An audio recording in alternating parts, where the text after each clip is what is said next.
नमस्कार,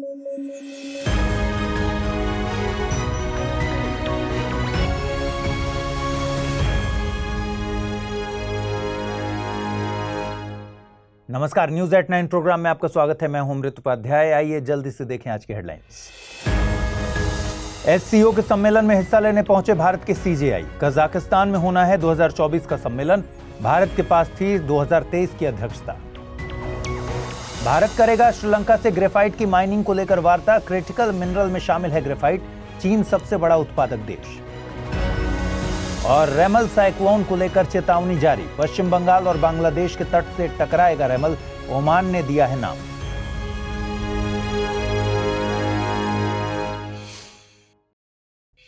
आइए खबरों की शुरुआत करें। हाल ही में भारत के CJI chief justice of India DY Chandrachud ने उज्बेकिस्तान के चीफ जस्टिस बख्तियार इस्लामोव से मुलाकात की। ये मुलाकात द्विपक्षीय स्तर की थी।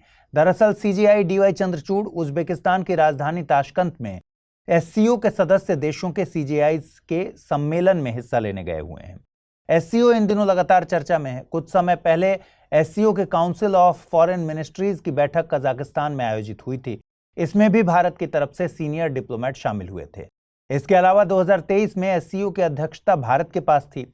यह अध्यक्षता भारत को सितंबर 2022 में उज्बेकिस्तान के समरकंद में आयोजित सम्मेलन में सौंपी गई थी। भारत की अध्यक्षता में पहली बार SCO council of heads of states का सम्मेलन जुलाई 2023 में आयोजित हुआ। पहले यह सम्मेलन इन पर्सन होता था, लेकिन मई के अंत में सरकार ने साफ किया कि यह सम्मेलन वर्चुअल तौर पर आयोजित किया जाएगा। इसकी थीम टुवर्ड्स सिक्योर एससीओ रखी गई थी। इसी बैठक में ईरान ने एससीओ के 9वें सदस्य के तौर पर हिस्सा लिया था। इसी दौरान भारत ने 2024 में एससीओ की अध्यक्षता कजाकिस्तान को सौंपी। साल 2024 का सम्मेलन कजाकिस्तान में जुलाई में आयोजित किया जाना है। इस सम्मेलन में बेलारूस के एससीओ के पूर्ण सदस्य के तौर पर शामिल होने की उम्मीद है। अब हम संस्था के तौर पर एससीओ के बेसिक्स को एक बार देख लेते हैं। एससीओ यानी शंघाई कोऑपरेशन ऑर्गेनाइजेशन। यह एक स्थायी अंतर्राष्ट्रीय अंतर सरकारी संस्था है। इसकी स्थापना हुई थी 15 जून 2001 को कजाकिस्तान, चीन, किर्गिस्तान, रूस, ताजिकिस्तान, उज्बेकिस्तान के द्वारा। उज्बेकिस्तान के अलावा बाकी के देश इससे पहले शंघाई 5 के सदस्य थे। इसका सचिवालय बीजिंग में स्थित है। एससीओ में हेड्स ऑफ स्टेट काउंसिल सबसे शीर्ष निर्णय के स्तर की संस्था है। साल में एक बार इसका सम्मेलन आयोजित होता है। एक अन्य महत्वपूर्ण निकाय है committee of the regional and terrorist structure RATS rats. ये ताशकंद में यानी उज्बेकिस्तान में स्थित है। इसका मकसद सदस्यों के मध्य आपसी भरोसे को मजबूत करना है और साथ ही ऊर्जा, परिवहन, पर्यटन, पर्यावरण संरक्षण आदि विषयों पर सहयोग को विकसित करना है। वर्तमान में इसमें कुल 9 देश हैं जिन्हें पूर्ण सदस्य का दर्जा प्राप्त है। इनमें कजाकिस्तान है, चीन, किर्गिस्तान, रूस, ताजिकिस्तान, उज्बेकिस्तान, भारत, पाकिस्तान और ईरान शामिल हैं। भारत और पाकिस्तान दोनों को इसकी सदस्यता जून 2017 में हासिल हुई है। ईरान को पहले ऑब्जर्वर स्टेट का दर्जा हासिल था। 2023 में भारत में हुए सम्मेलन में ईरान ने पूर्ण सदस्य के तौर पर हिस्सा लिया। भारत श्रीलंका में ग्रेफाइट माइन ब्लॉक हासिल करने की योजना बना रहा है। इस सिलसिले में भारत श्रीलंका के साथ बातचीत कर रहा है। देखिए, ग्रेफाइट एक क्रिटिकल मिनरल है। भारत क्रिटिकल मिनरल्स के लिए आयात पर निर्भर है और श्रीलंका का ग्रेफाइट पूरी दुनिया में सबसे प्योर माना जाता है। श्रीलंका के ग्रेफाइट में 98% से भी ज्यादा कार्बन कंटेंट पाया जाता है।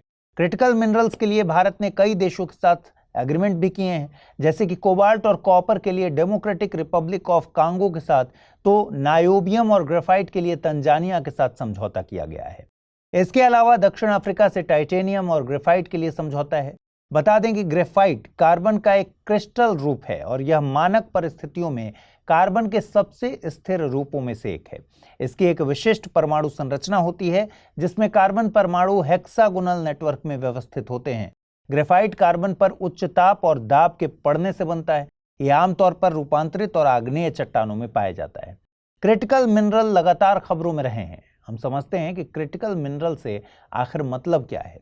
देखिए, मिनरल का मतलब तो होता है खनिज, लेकिन क्रिटिकल से मतलब ऐसे खनिजों से जिनकी सप्लाई में रुकावट आने से देश की अर्थव्यवस्था पर व्यापक प्रभाव पड़ता है। दूसरा, ये क्रिटिकल इस सेंस में भी हैं क्योंकि इनका प्रयोग उच्च तकनीक वाले उत्पादों में होता है। साथ ही ग्रीन टेक्नोलॉजीज में भी इन मिनरल्स का उपयोग किया जाता है। Cobalt, graphite, iridium, gallium, neodymium, glauconite, lithium, chromium, platinum, ये सारे मिनरल्स इसके लिस्ट में शामिल होते हैं। यहाँ एक और बात नोट कर लीजिए कि क्रिटिकल मिनरल्स के रिसोर्सेज चीन में बहुत बड़ी मात्रा में पाए जाते हैं। चीन इनकी सप्लाई चेन पर बड़ा कंट्रोल रखता है, जो कि भारत के लिए एक बड़ी चुनौती है। जैसे कि ग्रेफाइट के उत्पादन में चीन दुनिया में पहले नंबर पर है, इसीलिए भारत इन मिनरल्स के आयात के लिए अलग अलग देशों के साथ समझौते कर रहा है। श्रीलंका के साथ ग्रेफाइट को लेकर किया गया समझौता इसी कड़ी में है। इसके अलावा भारत घरेलू स्तर पर इन मिनरल्स के सोर्सेज की खोज कर रहा है। बीते साल भारत को जम्मू कश्मीर में लिथियम के भंडार मिले थे। साथ ही भारत ने मिनरल सिक्योरिटी पार्टनरशिप भी ज्वाइन की है। ये 14 सदस्यों का एक कोलैबोरेशन है जो वैश्विक स्तर पर क्रिटिकल मिनरल सप्लाई में निजी और सार्वजनिक क्षेत्र के निवेश को बढ़ाने के लिए काम करता है। इन 14 सदस्यों में Australia, Canada, Estonia, Finland, France, Germany, Bharat, Italy, Japan, Norway, Korea गणराज्य, स्वीडन, यूनाइटेड किंगडम, यूएसए और यूरोपियन यूनियन शामिल हैं।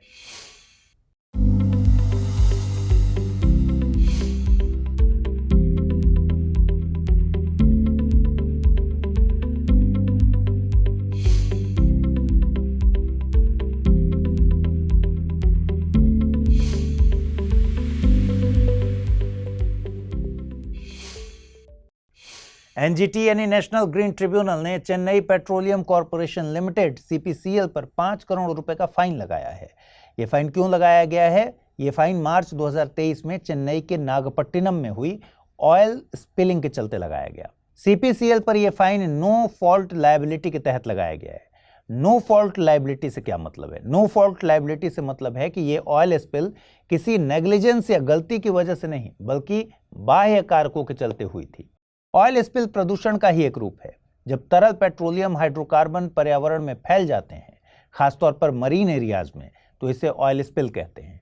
ये ऑयल स्पिल बड़ी आपदाओं का रूप ले सकते हैं, क्योंकि बड़े क्षेत्र में जब तेल फैल गया तो इसे क्लीन करना बहुत मुश्किल होता है। इसकी सफाई के लिए विशेष तरह की तकनीक की जरूरत होती है। इन तकनीक में ऑयल जैपर और ओलिवोरस एस जैसी तकनीकें प्रमुख हैं। ऑयल जैपर तकनीक में बैक्टीरिया का इस्तेमाल किया जाता है और तेल को साफ किया जाता है।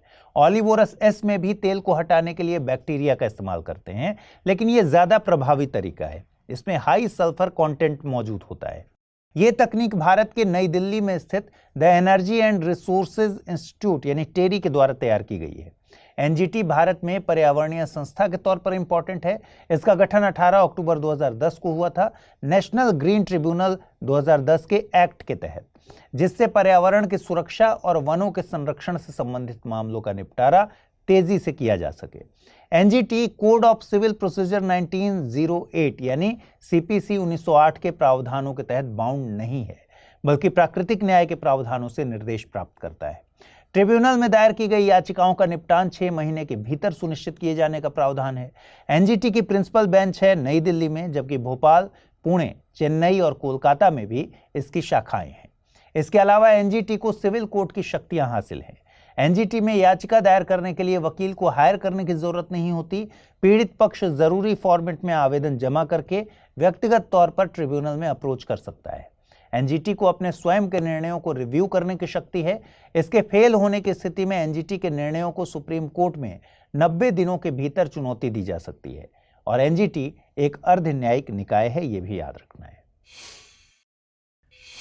आईएमडी यानी भारतीय मौसम विज्ञान विभाग के मुताबिक बंगाल की खाड़ी में रेमल चक्रवात के टकराने की आशंका बनी हुई है। यह चक्रवात रविवार तक बांग्लादेश और भारत के पश्चिम बंगाल के तटों से टकराएगा। इस चक्रवात को नाम दिया है ओमान ने। चक्रवात हवाओं का लगातार बदलता हुआ चक्र है, जिसके केंद्र में निम्न वायुदाब और बाहर उच्च वायुदाब होता है। एक तरह से चक्रवात हवा की एक बड़े पैमाने की प्रणाली है जो कम दबाव वाले क्षेत्र के केंद्र के चारों ओर घूमती है। इसकी वजह से तूफानी हवाओं के साथ भारी वर्षा हो सकती है। उत्तरी गोलार्ध में चक्रवात एंटी क्लॉकवाइज और दक्षिणी गोलार्ध में ये क्लॉकवाइज घूमते हैं। चक्रवात के बनने के कारणों की बात करें तो तापमान बढ़ने से समुद्री सतह का गर्म होना, कॉरियोलिस फोर्स और वायुमंडल में नमी की अधिकता इसके प्रमुख कारण हैं। रेमल की बात करें तो ये उष्णकटिबंधीय चक्रवात यानी एक ट्रॉपिकल साइक्लोन है। ये चक्रवात मकर और कर्क रेखा के बीच के क्षेत्रों में डेवलप होते हैं। उष्णकटिबंधीय चक्रवात अत्यंत शक्तिशाली और विनाशकारी होते हैं। ये चक्रवात उष्णकटिबंधीय महासागरों की सतह पर उत्पन्न होते हैं और तटीय क्षेत्रों की तरफ बढ़ते हैं। निम्न वायुमंडलीय दबाव, तेज हवाएं और भारी बारिश इनकी मुख्य विशेषताएं हैं। भारत में चक्रवातों की चुनौती से निपटने के लिए वर्ल्ड बैंक की मदद से national cyclone risk mitigation project यानी NCRMP तैयार किया गया है, जो कि आपके एग्जाम के लिए इंपॉर्टेंट है। साथ ही भारत GIS यानी जियोग्राफिक इंफॉर्मेशन सिस्टम जैसी तकनीक का प्रयोग भी करता है। GIS में कई प्रौद्योगिकियों के जरिए मिले डेटा का कलेक्शन और इंटीग्रेशन होता है। ये data satellites, mobile sensors, ground control stations के जरिए हासिल होते हैं।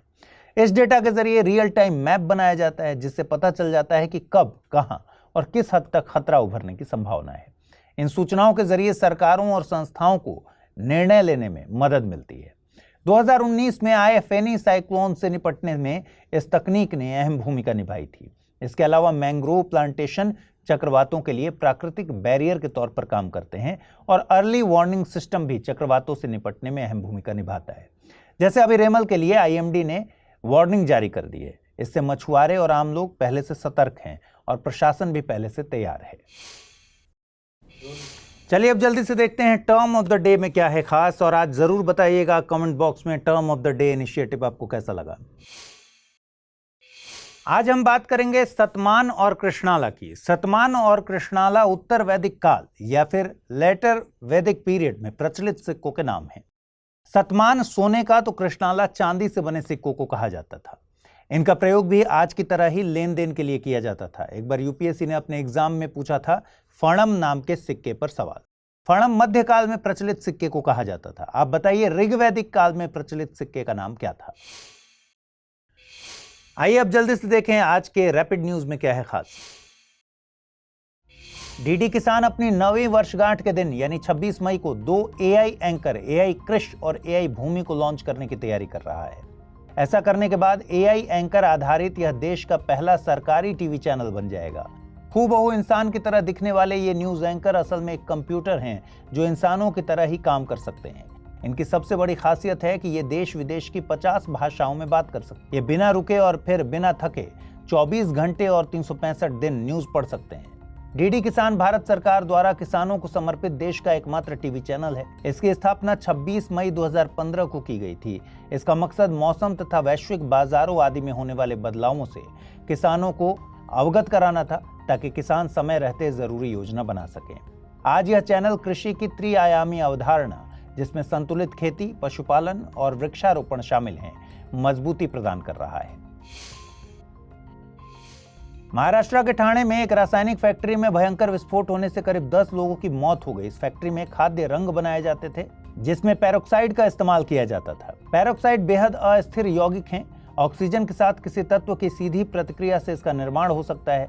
हाइड्रोजन पेरोक्साइड सबसे आम पेरोक्साइड है। यह लगभग रंगहीन होता है। इसे सबसे पहले 1818 में लुई जेकस थेनार्ड ने बेरियम पेरोक्साइड पर नाइट्रिक एसिड की प्रतिक्रिया द्वारा प्राप्त किया था।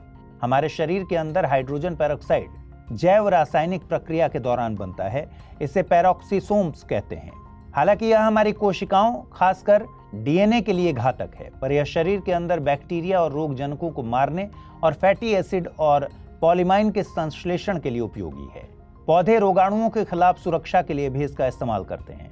हाइड्रोजन पेरोक्साइड का मुख्य इस्तेमाल रसायनों, दवाओं, bleaching pulp, paper, bleaching, textile और सौंदर्य प्रसाधनों के उत्पादन में होता है।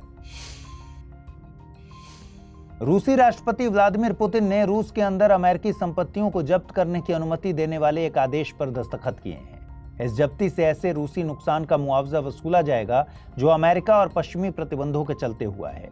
इस आदेश के तहत रूसी सरकार का एक विशेष आयोग रूस में चल और अचल अमेरिकी संपत्तियों, प्रतिभूतियों, रूसी कारोबारों में शेयरों और संपत्ति अधिकारों की पहचान करेगा। अमेरिकी कांग्रेस ने पिछले महीने एक विधेयक पारित किया था, जिसमें अमेरिकी राष्ट्रपति को यूक्रेन की सहायता के लिए अमेरिका में मौजूद $5 बिलियन की रूसी संपत्तियों के इस्तेमाल का अधिकार दिया गया था। उधर फरवरी 2022 में यूक्रेन पर हमले के बाद से वॉशिंगटन और पश्चिमी देशों ने $300 अरब से ज्यादा मूल्य की रूसी संपत्तियों को जब्त किया है। सुप्रीम कोर्ट ने पोलिंग बूथ से जुड़े फॉर्म 17C डेटा को जारी करने की मांग वाली याचिका को खारिज कर दिया है। चुनाव संचालन नियम 1961 के तहत फॉर्म 17C में देश भर के प्रत्येक मतदान केंद्र पर डाले गए वोटों का रिकॉर्ड होता है। इनमें मतदान केंद्र के कोड नंबर और नाम के साथ कुल मतदाताओं की संख्या, मतदान करने वाले और न करने वाले मतदाताओं की संख्या, दर्ज किए गए वोटों की संख्या, खारिज किए गए वोटों की संख्या, वोटों के खारिज होने के कारण स्वीकार किए गए वोटों की संख्या, इस्तेमाल किए गए ईवीएम्स की संख्या और डाक मतपत्रों से जुड़े डेटा शामिल होते हैं। ये डेटा मतदान अधिकारियों द्वारा दर्ज किया जाता है और उस बूथ के पीठासीन अधिकारी द्वारा जांचा जाता है। फॉर्म 17C का दूसरा भाग भी होता है। इसमें हर उम्मीदवार का नाम और प्राप्त वोट की जानकारी होती है। इससे पता चलता है कि उस बूथ से गिने गए कुल वोट डाले गए कुल वोटों के समान हैं या फिर नहीं। यह व्यवस्था किसी भी पार्टी द्वारा वोटों में हेरफेर से बचने के लिए है। सुप्रीम कोर्ट ने असम विदेशी न्यायाधिकरण द्वारा विदेशी घोषित की गई महिला के खिलाफ नो कोअर्सिव एक्शन यानी कोई भी दंडात्मक कार्रवाई नहीं करने का आदेश दिया। असम में एनआरसी यानी राष्ट्रीय नागरिक रजिस्टर लागू होने के बाद न्यायाधिकरण द्वारा महिला को विदेशी घोषित किया गया था। नो कोअर्सिव एक्शन अदालती टर्म है। जब कोई भी उच्च अदालत इस एक्शन का आदेश देता है तो इसका मतलब होता है कि उस पर कोई बलपूर्वक दंडात्मक कार्रवाई नहीं की जा सकती और न ही उससे पूछताछ की जा सकती है। असम ने 31 अगस्त 2019 को अपना राष्ट्रीय नागरिक रजिस्टर जारी किया था। इसका मकसद राज्य में रहने वाले गैर दस्तावेजी अप्रवासियों से भारतीय नागरिकों को अलग करना था। निवासियों को साबित करना था कि वे या उनके पूर्वज 24 मार्च 1971 की आधी रात से पहले असम में प्रवेश कर चुके थे ताकि उन्हें रजिस्टर में शामिल किया जा सके। 19 लाख से ज्यादा व्यक्ति या 5.77% आवेदक अंतिम सूची से बाहर रह गए थे। आइए अब जल्दी से देखें आज के बुलेटिन पर आधारित क्या प्रश्न बन सकते हैं। पहला सवाल है, ग्रेफाइट के उत्पादन में पहले स्थान पर कौन सा देश आता है? चीन, भारत, श्रीलंका या फिर यूएसए? दूसरा सवाल है, शंघाई कोऑपरेशन ऑर्गेनाइजेशन के संबंध में निम्नलिखित कथनों पर विचार कीजिए। इसका मुख्यालय शंघाई में है। ईरान इसके स्थायी सदस्यों में से एक है।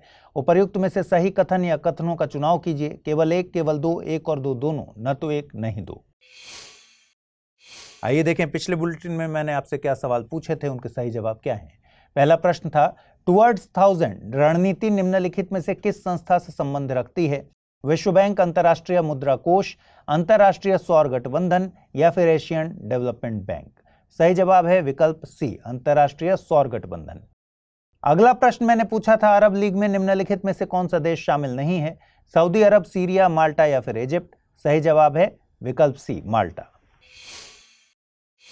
तो आज इस बुलेटिन में इतना ही। कल रात 9 बजे आपसे फिर से मुलाकात होगी। ख्याल रखिए अपना, ठीक से पढ़ाई कीजिए। अगर आप इस बुलेटिन की पीडीएफ चाहते हैं तो अमृत उपाध्याय 007 टेलीग्राम चैनल है जिस पर इसकी पीडीएफ रोजाना मिलती है और आज पूछे गए सवालों का जवाब भी कमेंट बॉक्स में देना है। कल पूरे हफ्ते के कंपाइलेशन के साथ रात 9 बजे मुलाकात होगी। नमस्कार।